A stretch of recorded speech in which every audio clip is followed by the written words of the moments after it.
Welcome back to Wrestling in Mom's Basement. I am Patrick Young.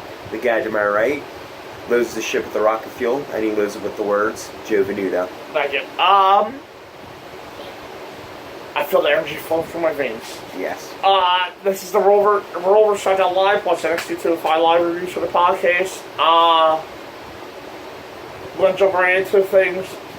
With Raw this week, the first thing I did like was the triple threat match from Raw. What for some reason was the main event Raw. Between Braun Strowman and Maurice and Joe. The chemistry those three showed gets me more excited for the Fatal 4-Way with Brock added, and I thought that was the strongest part overall. I agree. I thought that was the strongest part as well. It just got me, like you said, it got me excited to see the pay-per-view main event coming up for the Universal title, and one they add Brock to it. Alright, I'll also lump this in with the opening promo. It was a typical Paul Heyman promo. It's awesome. It sells the pay-per-view. I'm on board. And they add the new caveat stipulation of if Brock loses, or Heyman, if Brock loses the championship, he's leaving WWE. Which he'll... And as you see in part one, you know my feelings. Now he's not leaving into something. He's not leaving into wrestling. He's resigned because Brock's a smart businessman. But he's going to fight in UFC too. So there you go. Another part of Raw I like, I'm going to bring the tag division to two parts. First up, there's the tag championship feud. There's two swords going on, so I'll say that for later. I do like that there's a secondary tag team feud going on that don't involve the tag championships. Apparently this is the other time of the month where Vince decides he wants the tag division. It's that time of the year, guys. When just last month, Vince was against tag team wrestling. It's always things with him. The Hardys Revival and Gallows Anderson, the Hardys Gallows Anderson match, and the Hardys Revival Gallows Anderson brawl at the end with the Hardys saying told after Jeff did the poetry motion with a double clothesline off the stage. Well, it's another one. I thought the stronger parts of Raw. Yeah, I really liked it. However, with the feud, I will say my negative towards it. It feels like the club's a third wheel. It feels like the club's the job guys for... Yeah, they want to do something with them, but they don't know what to do with them. Plus, so they're just like, okay, well, we have the secondary tag team feud going on. Let's just we'll put them with them. Triple threat. It just seems more like the stuff with the Revival and the Hardys is much more interesting and much more well thought out than just the club having been thrown into it. Yeah, because I believe the only match I believe the club's won in this feud has been the Night of Great Balls of Fire. Yeah. Against the Hardys, but they were playing out that the Hardys were injured from the Iron Man match. However, to not be so negative on it, it was a very entertaining segment to watch. I'll get to the tag championship feud in a minute, because that's where I'm going to focus most of my attention on Raw. Another thing I did like though was the Hymn Demon from Finn. That was pretty cool. I don't know what Brace has something. He was more preachier than usual, which is pretty preachy for Bray. Yeah, which don't work for me because I have no idea what he's saying anyway. Finn's the one to say this segment. Yeah. Don't have Finn talk though against Bray. Bray's still down on the mic. Yeah. I'm glad to see Finn finally doing something major since he's returned to it. It feels like he's just been trying out, beating out Kurt Hawkins or a feud with Elias Sampson. Yeah. So it's finally feeling importance on Raw. Yeah, he's finally given it a main event storyline, a singles main event storyline that hasn't really happened since he's been back. I mean, he's dealt with the main event, but it has been one-on-one like this. Right. So, it's honestly, I know I've been back and forth on it. Last week I said I did like it, and this week I still do like it. I did like this segment. And I need subtitles. Yeah. Bray needs to. I think Bray needs to dumb it down. Bray needs to dumb himself down. Yeah. I gotta dumb myself down. Yeah. I had no idea what was going to be on Monday night. Yeah, I watched it live. If it's the fact that he wants to bring out the demon and Finn and test his strength against that, he should probably just come out and say it. I'll be honest, I didn't see the beginning of the promo until tonight because I was coming down the steps from getting a drink. But I heard Bray talking, and I started rolling my eyes as I moved down the steps. And my steps are located to the side of the TV, so I don't see nothing yet. Yeah. But the way he was told, I was already lost. But it was cool seeing the red light as the demon is coming. And they keep on advertising the demon WWE24 on the network out of nowhere again. So they're trying to get that hype up. I think they're throwing it in between the SummerSlam advertisements to try to throw in hints. And another part of Raw I've really been liking because it has been revitalizing two guys who I thought were growing steel on Raw. That's when Seth was growing steel. Seth was more lost as a babyface. Dean that was growing steel as a babyface with a never-ending feud Miz. Yeah. Is the Dean Seth storyline, which is I love that they're not rushing Dean into just accepting Seth. Yeah. Because he should. But I like Dean's reason why he came out to help Seth this week and attack Cesaro and Sheamus, which was that if he did help Seth, it would make him look big because Seth saved him a couple weeks ago from the Miz-Raj. So it's definitely my favorite story going on in WWE right now. I do like how they're not like Russia. They're just friends again. That now Steph's a face, Dean's still a face, and then yay, we're all friends. No, because Seth turned his back on his brothers. And, I mean, he literally did what his shirt says. I'm wearing it right now. He burned it down. Right.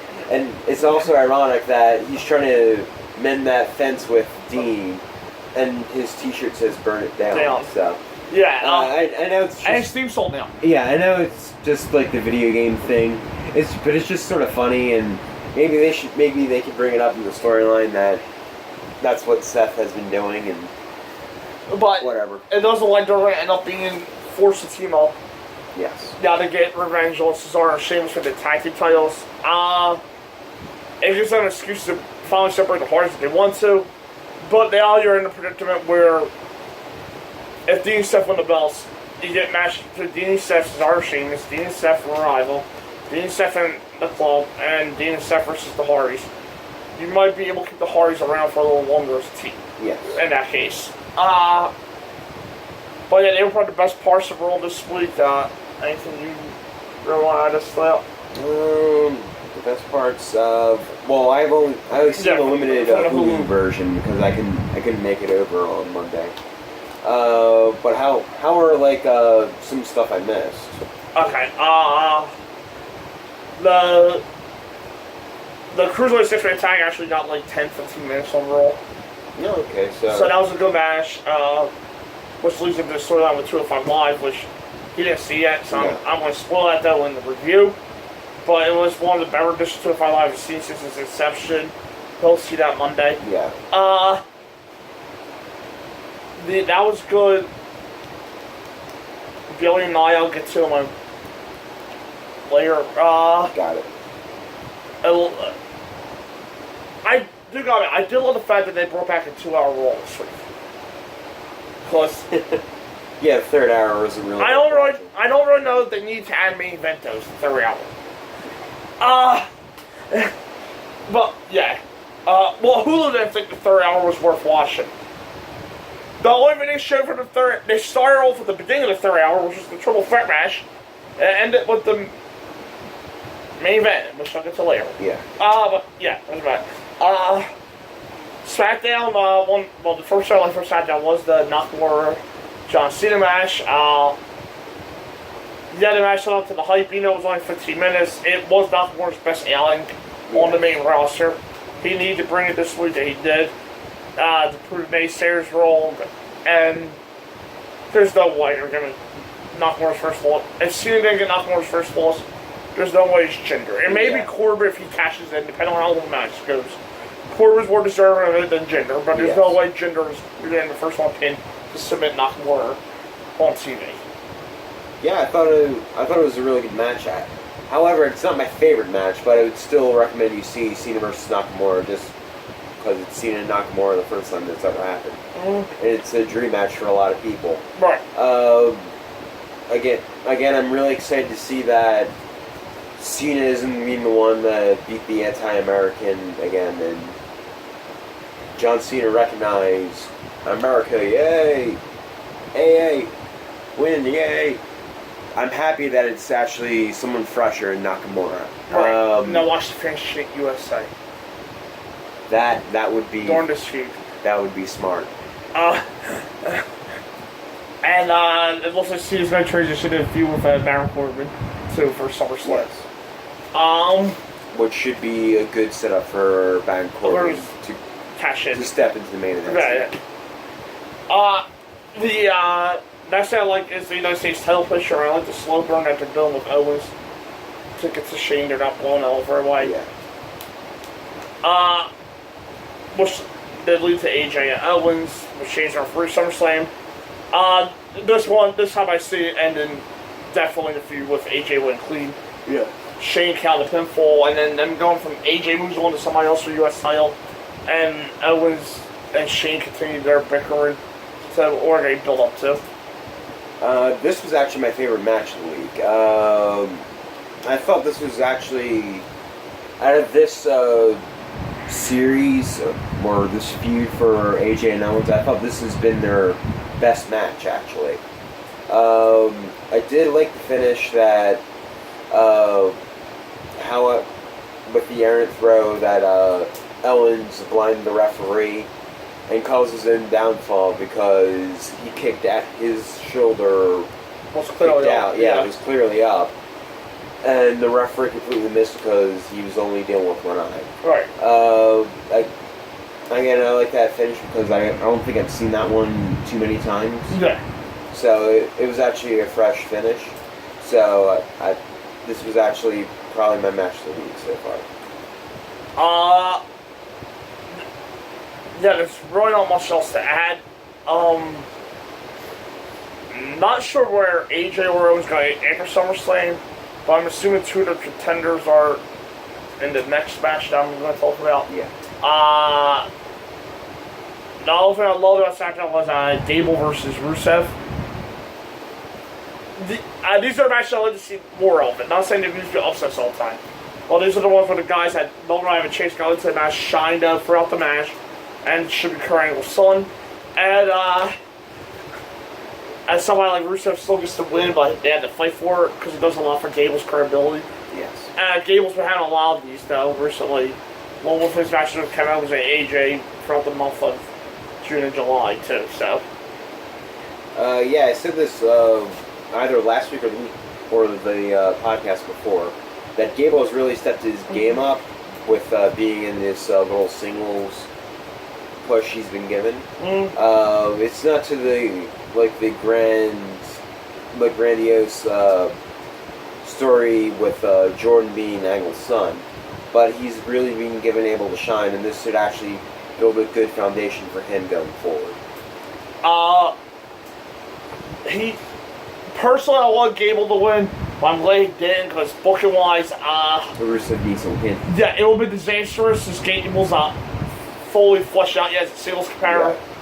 Yeah. For Rusev to get another win, which then I'd like the Rusev come promo, Orton challenge him, which I think is good that Rusev's against someone like Orton on the big stage. Though I'm pretty sure it's a rehab win for Orton, and for putting Jinder over the last few months. Yes. But if Orton found the match should be good. I feel Rusev should definitely win though, but I feel like it's gonna be a rehab win for Orton. If Rusev wins, I'll admit the night SummerSlam that was roll. But I don't know I'm going to. But yeah, at least there's some faith that they're putting Rusev on the second week show of the year against the main one. Yeah. It's actually one of the Orton feuds I don't think that has been used up yet. I don't think he's ever fought. No, they've never been done. So it's a new, fresh feud. It should. This is the Orton's spot for right now. I feel like he works better in upper mid card right now. Either turn him heel, or if you're going to keep him face, I think he needs to be an upper mid card. Yeah. Yeah. Face get tired, face Orton quickly in the main event. And you know what? Maybe this feud can go longer, and Rusev can get credibility out of it. Yeah. I know I'm completely dreaming, but a guy can. Anything else you want to add for SmackDown? The one makes all that happened. This was literally three main things that happened. Yeah. Those were three pretty big things that took a lot of time in the show. The outfits were Fashion Files, which are always entertaining. Yes. Or Fashion Twin Peaks this week. Twin Peaks, yeah. Which actually got Tyler Fandango. Which I'm going to Ascension. Saw mainstream publicity, so that's good. And apparently Tyler knows now who took Fandango. Right. So. I don't think it's the Ascension. I'm pretty sure it's the Harbor and Relic. I'm still standing by that. I think he's still staying with Summer Rae. I'm pretty sure it's the Wyatts. It's probably the Wyatts. Okay. But I can hope it's Summer Rae. Summer's not the oldest damage. No. She may have destroyed the office, but she definitely did not kidnap Fandango. Now maybe Summer joins Harper and Relic. That would be interesting. Maybe she's Sister Abigail. Finally. I always do with that Dame Ballroom Dancer. Yeah. What was I going to say? Oh, what else happened? The women's tag thing and the women's tag. Becky, Natalya carried the match, though. Carmella showed improvement, finally. Because I've been saying, if her in-ring shows up, catch up to her mic skills, eventually, she's going to be a star with all the heat she's been getting. And Naomi was there. And her heat magnet should be coming back next week. Sweet, yeah, his kayfabe suspension should be lifted. Naomi got the win in that by being Carmella tap. That's leading to a one-on-one match next week, which I believe there's also Charlotte and Lana too next week. Yes. That was announced in the YouTube video. But that should be lovely. Plus, Lana, I'm pretty sure she'll take a shot at Charlotte to hype up the match. But still take a shot because she tends to do this on Twitter. A nice fellow woman. When she's infused with them. She pretty much says she'd rather be ravishing than good at the ring. And you know what? I could agree with her to some extent if she knew she actually sucked in the ring. Because if they actually hit her weaknesses, Lana will be a great addition to SmackDown's roster. Yes. But the way she comes off is she thinks being beautiful and ravishing when you're 120 is more important because you won't be able to wrestle. Yeah. When you're 120. And as Charlotte just said, they have different priorities, which obviously, clearly. I wonder if she could point out a 120-year-old ravishing woman. And, I don't think I've ever seen that before. No. I don't know, she's going down. And the other thing I had said that was English pull the upset over Satan. For now on, we condense in my biggest wins and losers of Raw on SmackDown 2 into this segment. So this way I don't oversaturate the channel. Yeah. You can help too if you want. Right.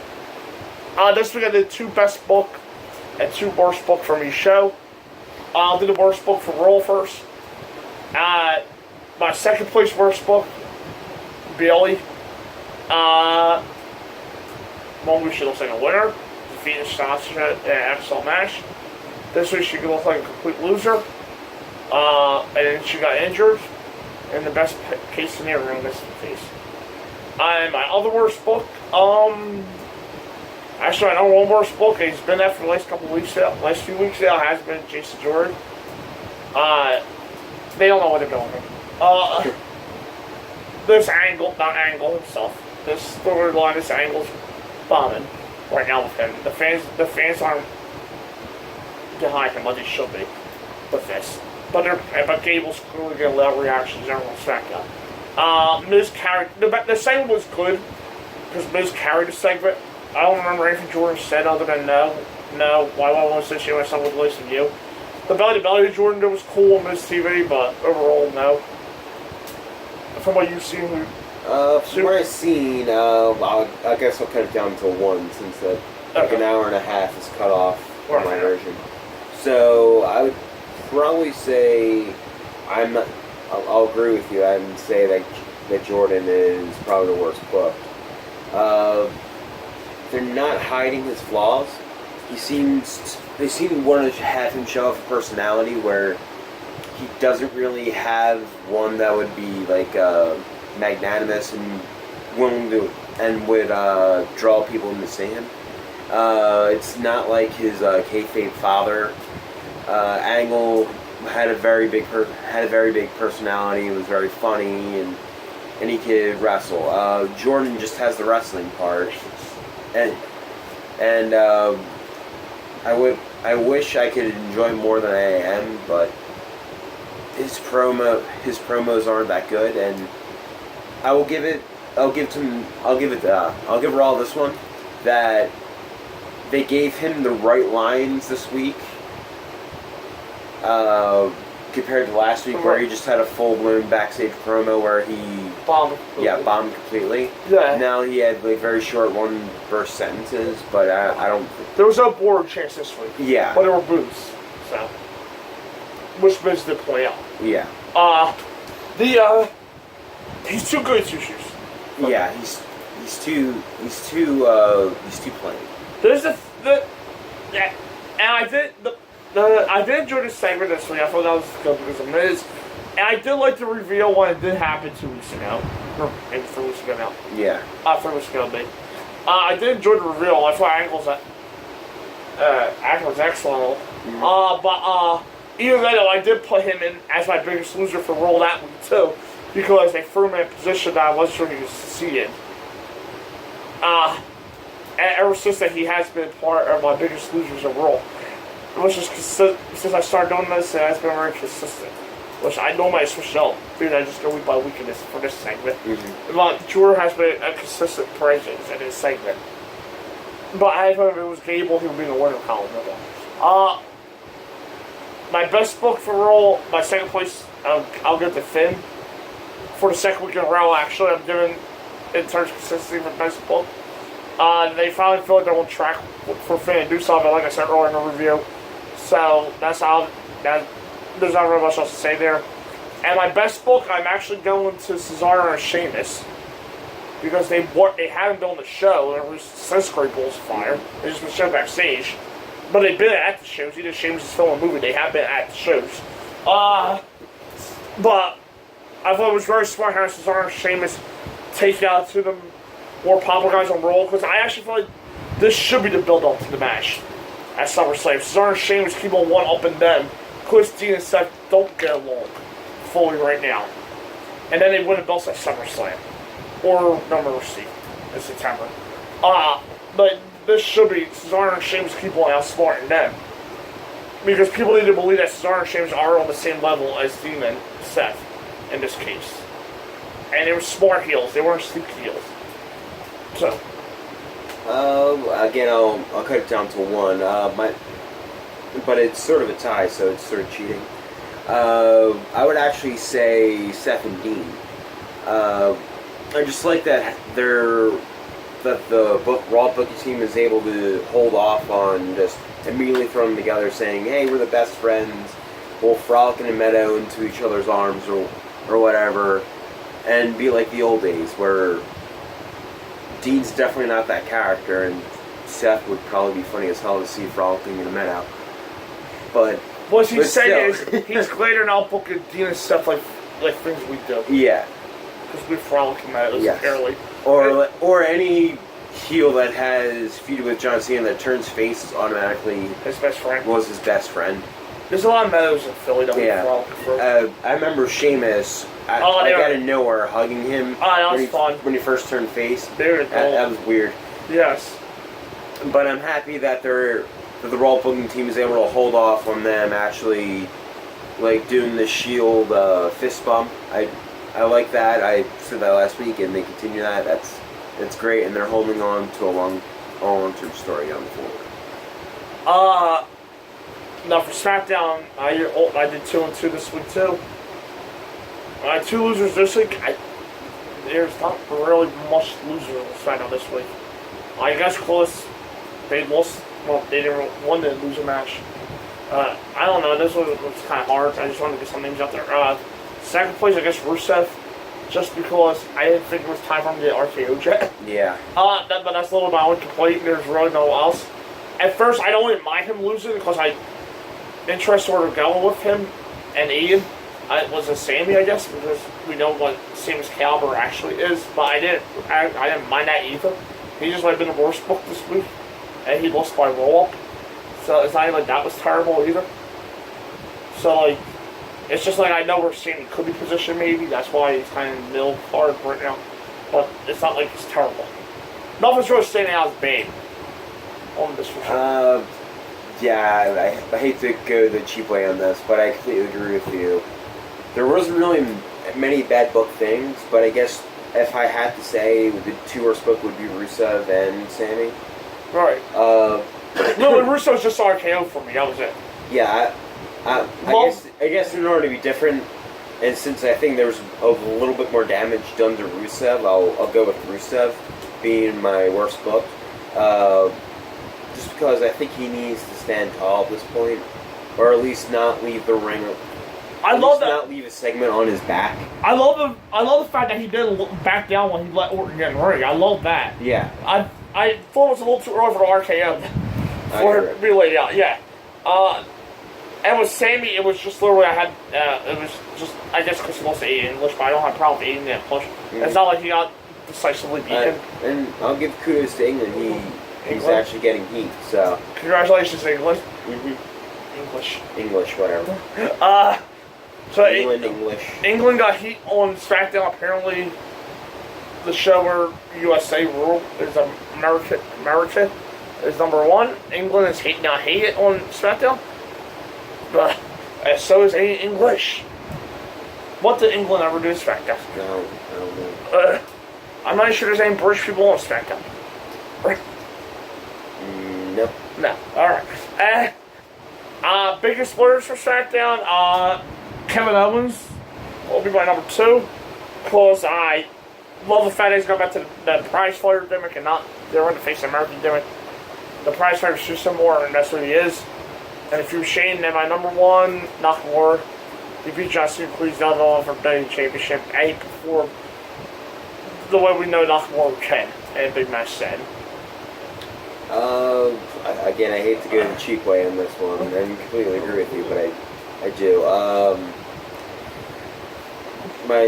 My second place would be Owens, just because it looks like he's on the path to feud with Shane, and I like to see where that's going, and I like to see the match.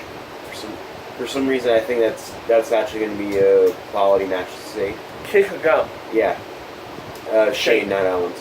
Or Owens can get it too, but yeah, we're talking about Shane. That's wood chipper right there. And I would give my number 1 spot to Nakamura. He beat Cena. Yeah. He beat Cena clean on SmackDown. Right. That doesn't happen too many times. So yeah. Nakamura gets the top spot for me. The biggest botch or mistake this week I thought from either show. Even the weeks they win, they tend to get the biggest botch, though. I think it's more to do with the fact that they're 3 hours. Yeah, they have a lot more time to screw up. So. It will be Raw this week. And this time it won't be... let's do it together so it doesn't feel like I'm copying off of you. Last week it was Jason Jordan. This week is not Jason Jordan for me, the biggest botch, right? Yeah. Alright. 1, 2, 3. Enzo and Cass and Big Show main event. Yes. Segment was fine if it was the middle of the card. Don't know why that main evented, but that dragged the whole match. I'm not going to know what I thought was the best show of the week. It was a main event segment, and there was no big angle, no big announcement for SummerSlam, no big return or surprise or debut, so I'm not really sure why that main event. The match wasn't that great either. Yeah, I thought it was okay. Like, as a match, I don't remember hating the match. I don't remember being particularly excited. Right. Or like, oh, wow, that's cool. Yeah, there's really no need for that to be in the main event. If you want to have, like, the last image of your show, which people are going to remember throughout the week, like, I wonder what's going to happen with this. It's Cass literally walking away. I'm sorry, it's Big Show walking away. Holding Enzo. Yeah, Big Show holding Enzo for punching Cass, walking away. Doesn't exactly hook you for this week. Great. It's actually on a week where they didn't announce stuff for the week after either, so you don't really know what you're looking forward to this week because there's nothing to look forward to. The triple threat can be main evented. Yeah. If they wanted to stay away from the Fatal 4-Way storyline main eventing to give someone else a shot, Bray and Finn. Yeah. Seth and Sheamus. Anything could main event. The first 2 hours were good. I don't know where the third hour was. First hour felt like Raw for the last few months. The third hour, that reminded me of Raw from last year. Although if Bray and Finn ended the show, they probably should have brought back the Demon then. Right. Which it may be too early for. So. But Finn drop kicking Bray to the audience is still better than where the hell the ending was. Yes. Supposed to accomplish. Exactly. And show of the week, or the winner of the week, for me, SmackDown. SmackDown for the first time in show history, I believe. Yeah, last week. Or last week. For the second week in a row. So that now makes it tied. 2-2. For those of us that know how to count. Yes. I'm sorry, I thought Raw won last week. But now I mentioned that SmackDown was a much better show than last week. Yeah, but last week was close. This week wasn't. Yeah. They had said 3 hour. There's no reason why I need to say SmackDown won. It's literally in the review. Yes. The losers were picked because one lost a match and one overcame. That's one. Raw, I have legitimate excuses for. Yeah. For the shows this week, Raw announced nothing. I don't think. Well, they're gonna have to figure out a new number 1 contender for the women's title. They didn't announce something. I'm assuming Dina Cesaro, too. With a similar angle I had this week, but reverse. Yeah. And SmackDown, I know they announced something. Nothing's gonna be a big role, but they announced that Carmella versus Naomi, which I'll probably be eligible to return. And Charlotte and Lana. Damn, it's a barn burner next week. And that's about it. I'll get into 205 Live this week. Brian Kendrick beat Jack Gallagher by disqualification. Gallagher snapped on his ass. Seen side Gallagher, we've never seen it. We need to see the other side of him. Was aggressiveness, that was fun. The match at night on 205 Live was Grand